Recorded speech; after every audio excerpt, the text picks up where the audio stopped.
Euzu billahi mineşşeytanirracim. Bismillahirrahmanirrahim. Esselamu aleyküm ve rahmetullahi ve berekatuh. Muhterem Müslüman kardeşler. Bizning ilimizde nindigine beyramlar yok. Bunda santexnik kininden alıp şuluk elektromontajnik ya bulmasa harbi kişiler ya indi ahir çekte özlerimizin eti kinlerine kadar var. Şular arasında bik ayrılıp turgan ol aniler kini. Var 8 Mart, var aniler kini. Bular ikisi iki ayrım beyram. Çünkü 8 Mart'ta biz hatın kızıga medhiye okuyuz. Anı zorlaybız, alalıybız, ol hatın mı, kızın mı senin, aniyin mi, devaniyin mi ayırması yok. Ama indi anilerge karata ayrım bir şundu kinde var iken. Lakin muhterem kardeşler bizning halık bik seyir bit o. Eğer de nindidir bir şundikin barlıkka kelсе, şuşu kindigine demek anilerini ya bulmasa şuşu kimning beyrami şularni esке tushirga kerak. Lakin anilari bizga qarata munosabat hiç de anday bularga tegish tugul. Kinindagina, bayramdagina esке tushira turgan zatlar tugul, allar muhtaram kardeşler. Anilarimiz muhtaram kardeşler, bizni dunyoga keltiruvchi zatlar.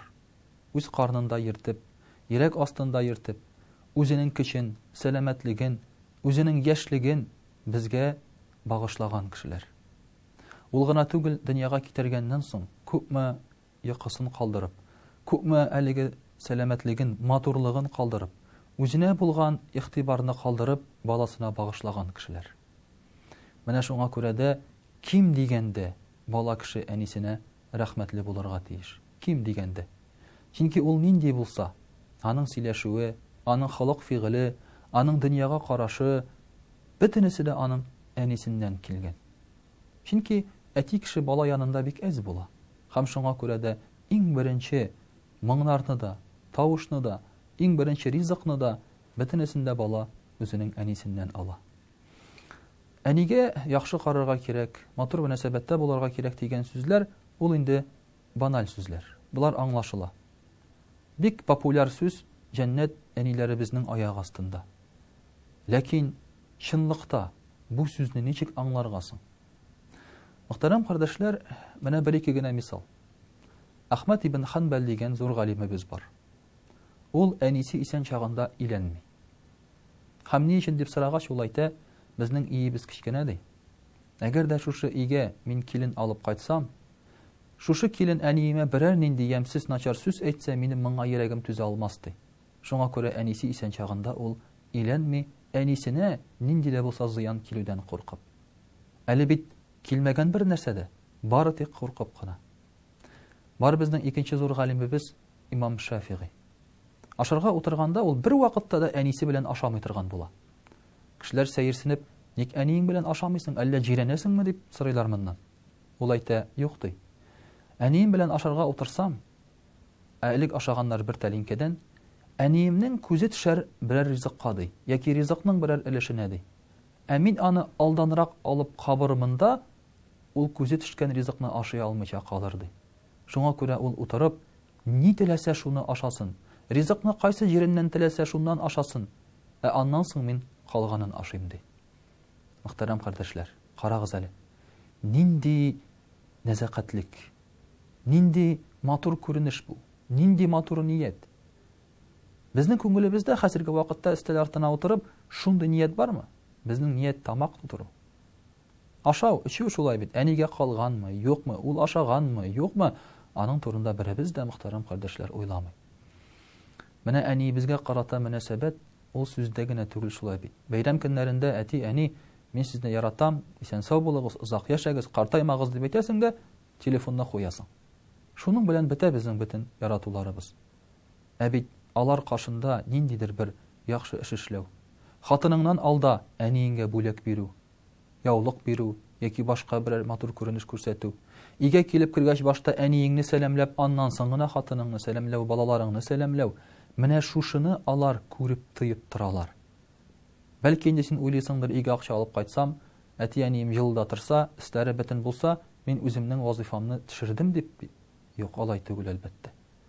Чөнки бит әле ул яхшы мөнәсәбәт, әйтик акча бирү белән генә, йорт бирү белән генә чикләнми. яхшы мөнәсәбәт бит әле ул матур сүздә.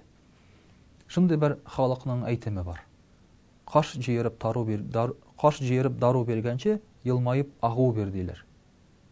Шуңа күрә дә яхшы матур чырай, көлемсерәп әти-әниең белән сөйләшү, менә бу мөхтәрәм кардәшләр, аларга иң кадерле әйбердер. Без кай вакытта әти-әни безгә бик зур кыйбатлы бүләкләр алып җибәрәбез. Әмма олы кешегә бу инде бүләкләр кирәк түгелдер бәлки. Бәлки аларга кирәктер безнең менә шушы матур мөнәсәбәтебез. Кай вакытта үзеңнең әниеңне утыртып, каядыр бер алып барып кайту. Бәлки аның барасы да килмидер, әмма синең белән вакытын үткәрәсе киләдер. Шундый бер хәл дә бар бит. Бер хатынын бер кеше чакыра ресторанга. Әйт әле ди, барып кайтыйк синең белән ашап эчик ди. Матур утырып алыйк ди. Бу бит инде нормаль күренеш. Хатыны әйтә, юк ди. Син ди башка хатын-кыз белән бар ресторанга ди. Ире әйтә, кем белән барыйм соң мин ди. Минем башка бит хатын-кызым юк ди. Әниең белән бар ди. Һәм ул кеше күзләренә яшьләре килеп, әнисен шулай искә төшереп, әнисен ресторанга алып бара. Һәм әнисе шушы ресторанга баргач, улы белән булуга шуның кадәр шат була ки, улына әйтә, улым ди. Әгәр дә исән сау булсам, мин дә сине шушылай ресторанга бер алып килермен әле ди. Шуннан соң инде шушы рестораннан чыккач, озак та тормый, әнисе вафат булып китә. Һәм дә ки бер заман шул ресторанга хатыны белән килә бу кеше. Монда әниебез белән утырган идек, булган идек дип. Һәм дә ки шушы ресторанга килгәннән соң, хатыны белән ашап эчкәннән соң, официант алып килә бер кагаз. Кагазга язылган, монда бер нәрсәгә дә түләргә кирәкми дигән. Инде бу кеше шакката нишләп түләргә кирәкми икән дигәч, хат язылган була. Улым дигән. Син мине шушы ресторанга алып килгәнгә, мин шуның кадәр куандым ди. Мин сиңа шуның кадәр рәхмәтле ди. Синең белән бер көнемне рәхәтләнеп үткәрә алдым ди. Сиңа бик зур рәхмәт эшләреңне калдырып, минем белән булган өчен ди. Һәм вәгъдә иткәнчә мин сине ресторанга чакырдым ди. Ләкин үзем килә алмадым. Хатының белән булып, ашап, эчегез, ял итегез, мин барысында түләдем дигән. Менә мөхтәрәм кардәшләр, әниләрнең безгә карата булган мөнәсәбәте. Алар бездән алырга теләми, алганын артыгы белән кире кайтара. Шуңа күрә дә онытмыйк менә шушы әниләребезгә булган яхшы матур мөнәсәбәтләрне, кадер-хөрмәтне, һәм ул үзебезгә һич шиксез әйләнеп кайтачак. Балаларыбыз, хатыныбыз аркылы. Вассаламу алейкум ва рахматуллаһи ва баракатуһ.